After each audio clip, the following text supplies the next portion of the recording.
So this morning, I want to talk about a couple of blind spots that we tend to have.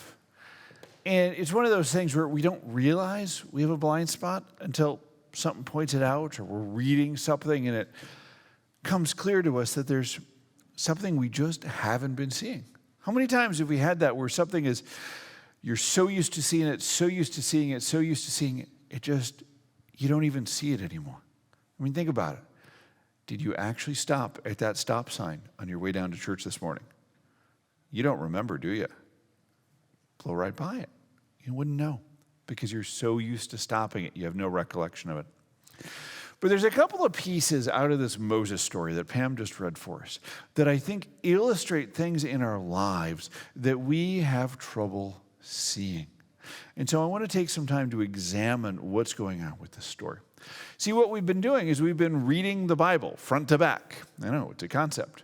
And we started out in Genesis a couple weeks ago, and we've been working our way through, and now we're to the time of Moses. The end of Genesis, what happens is the whole nation of Israel, which at this point is one big clan, has gone to Egypt.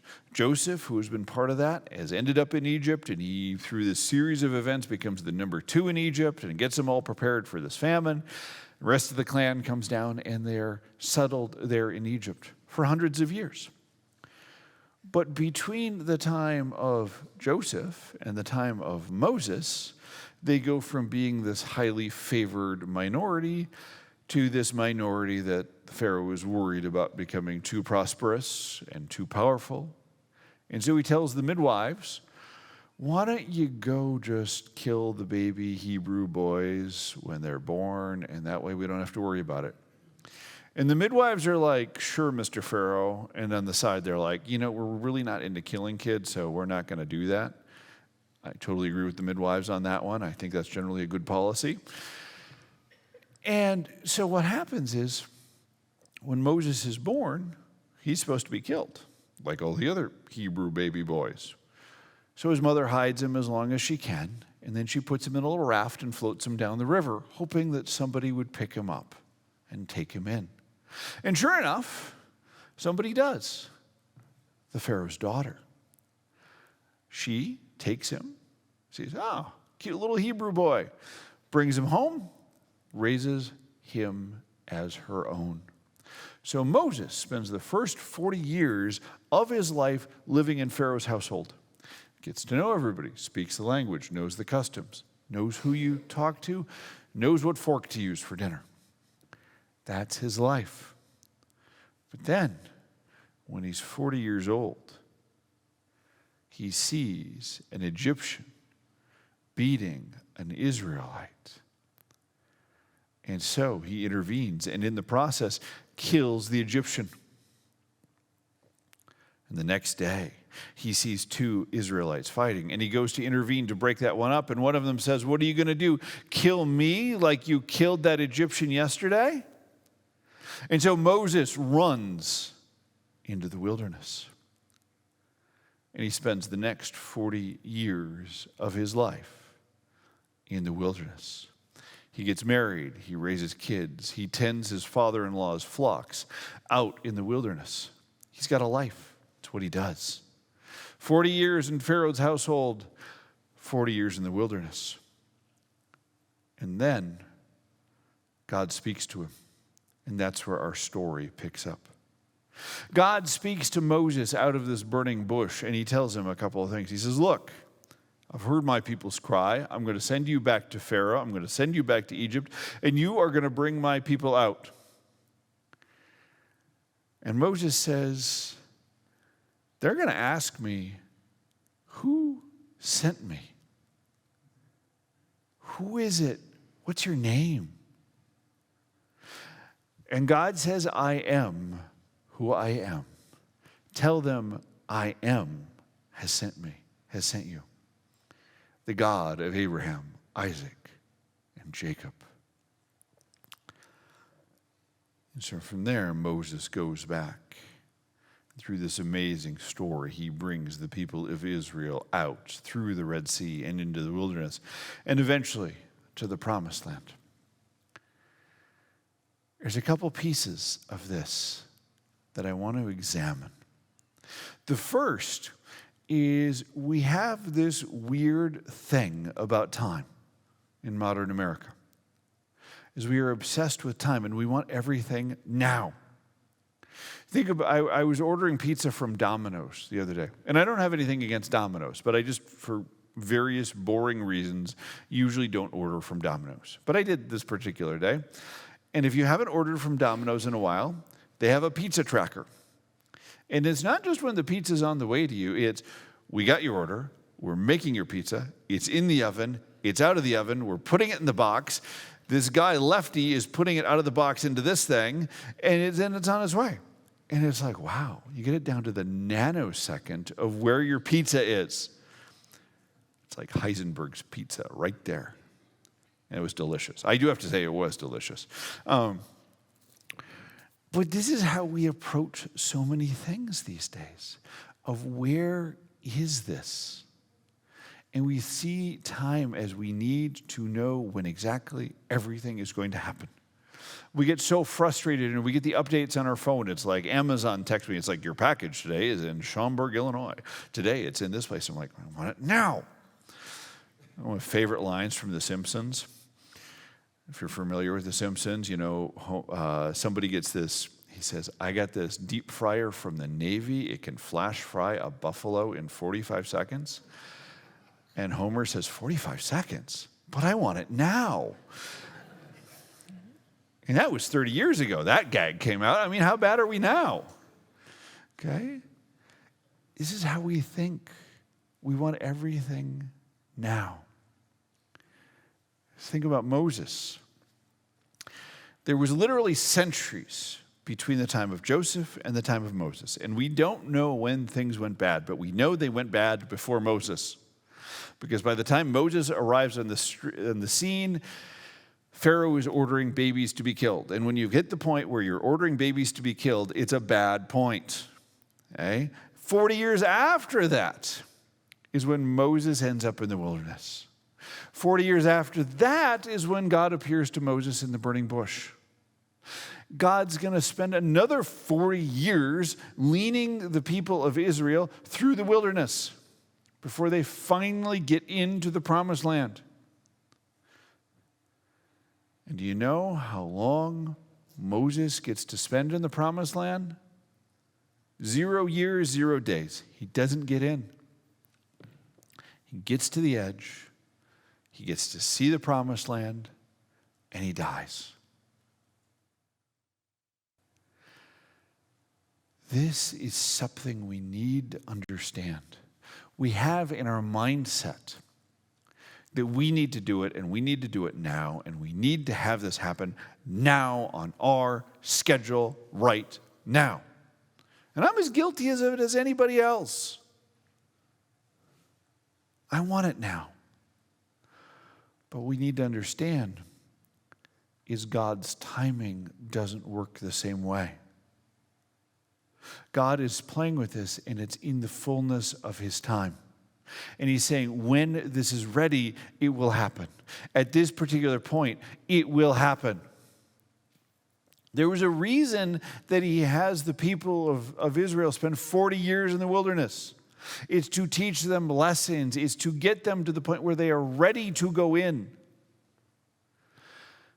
And this is something powerful for us to remember.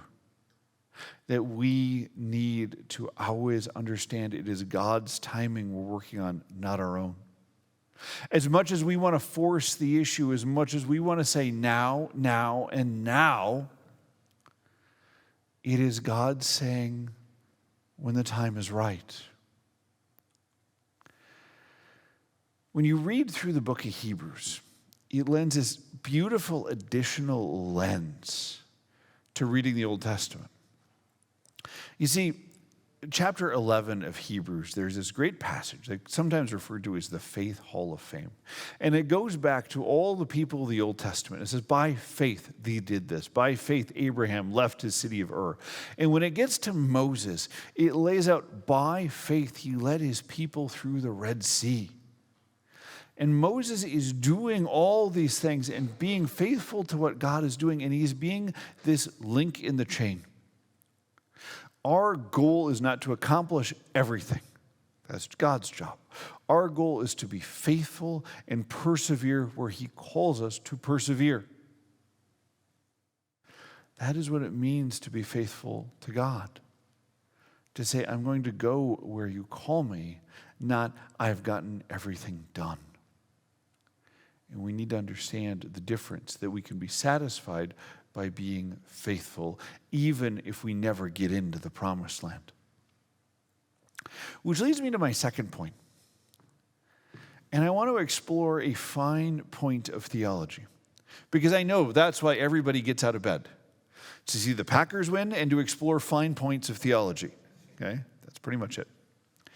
But I want to explore something here for a minute, and I think this will help you understand this world today. There's a difference between us and somebody who living in ancient Israel, even though we would use the same terms. We say we're monotheists. We believe in one God. But when we say that in the year 2021, what we're saying is we believe in the God, Father, Son, and Holy Spirit. And all these other gods are constructs or illusions or something else. We say they're not real. But if you go back to the time of ancient Israel, what they would say is, we believe in the God of Abraham and Isaac and Jacob, and we believe these other gods are out there, but they're not worthy to worship. We don't believe they have any real power. Let me explain the difference. You see, think about it. When the first commandment gets handed down at Mount Sinai from God to Moses, it says, you shall have no other gods before me. Not those other gods don't exist. When Elijah is battling with the prophets of Baal, they have this big battle. And what they do is they each put out this big pile of wood. And they say, let's see whose God can light their pile of wood on fire. And so the prophets of Baal go and they dance and they sing and they cut themselves around their pile of wood. And Elijah sits there with his lawn chair and taunts them mercilessly. He says, sing louder. Maybe your God can't hear you. Oh, maybe he's in the bathroom. Okay? That's actually what it says. Okay? Actually, it says it considerably coarser than that. So make sure you get that down in your sermon notes for today. Okay? If I am not making it easy for you kids making it sermon notes, I don't know how to make it easier, okay? But the point was, and what Elijah was driving at was, your God is real, but he's a wimp. And what this does, what this underlines for us today, is that we have other gods. They just don't go by names like Molech or Baal or Zeus or Hera or any of these other things. We still worship things. They are called perfectionism. They are called work. They are called being respected. And our heart worships them. Our heart goes out to them, and sometimes we put them in front of God in respect to what it says in the first commandment. First commandment, shall not have other gods, but sometimes we put money or being liked or respected in front of it. Our own self-worth in front of God. And we have the series of choices put before us every day. And it's not as simple as, are you in church on Sunday morning? It's, how are you treating people? Are you reflecting the love of God with them?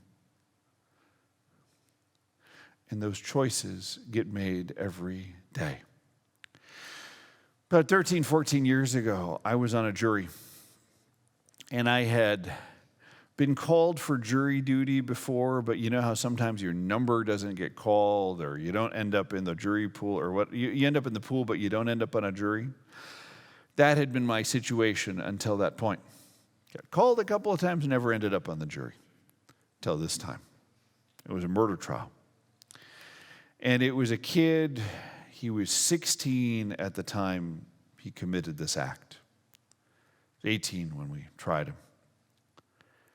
But what had happened is he was living down in the projects, and he wanted to make a name for himself, to be part of this gang. So he got himself a gun, and he went trolling into the other gang's territory. Has his confrontation with this kid, 15 years old at the time, who's wearing the other colors. And the kid who was on trial, he's got his buddy there who was a couple years older, or a couple years younger, screaming at him to stop and put the gun down. But he pulls the trigger. Ends the life of this 15-year-old. That was an act of sacrifice, as sure as anything ever put on a stone altar. It was a sacrifice of somebody who was 15, and it was a sacrifice of his own life. That jury I was on, we all agreed that we had to vote to convict. It's unanimous. Well, I will tell you this, that even though I know it was the right thing, I had a lot of sadness. There's no way I was going to let him out. There's no way I was going to say he wasn't guilty. But it was so sad to me to see this kid who is 18 years old sacrificing his life and somebody else's life at the altar of being accepted, at the altar of finding some version of self-worth in being able to wear a set of colors, being able to call yourself part of a gang. That kid is going to be in jail until sometime around 2060. After a lot of us in this room are dead and buried, probably including me. I tell you that story because we all make those choices in what we worship. Maybe, hopefully not nearly as dramatically as that, but in how much time we spend at work, how we treat our neighbors, how we treat our spouses and our loved ones. In choosing, do we choose to be loved and respected? Do we choose to be feared and obeyed? What are we doing? What are we doing? Each one of those things is an act of love, an act of worship. But maybe the thing we're worshiping is being respected. We're choosing our own self-worth. But here's the mind-twisting thing. The way it works with our God is he says, you shall have no other gods before me. And that sets us free. Because with any other god, whether we're talking these ancient gods of the Mediterranean or whether we're talking the gods of fame and glory and respect and work and money today, those gods demand obedience first, reward second. Our God says, you don't need to do that. God appears to Moses in this burning bush when he's done nothing except run away after killing somebody and spend 40 years herding sheep. He says he loves us and he cares about us when we don't deserve it. And so when we let go of those other gods, when we let go of those other things that demand to be worshiped, we are set free. We are free to be as God created us. We are free to be loved and then live that new life in a reaction to God's love. And what I want you to do this week is to think and pray about that question. Who are my gods? What do I worship? What do I choose over the God of Abraham, Isaac, and Jacob? What do I choose to worship? And then ask God to set you free. Free from fear, free from hopelessness, that you might live that new life, the same as God called Moses to live a new life. Amen.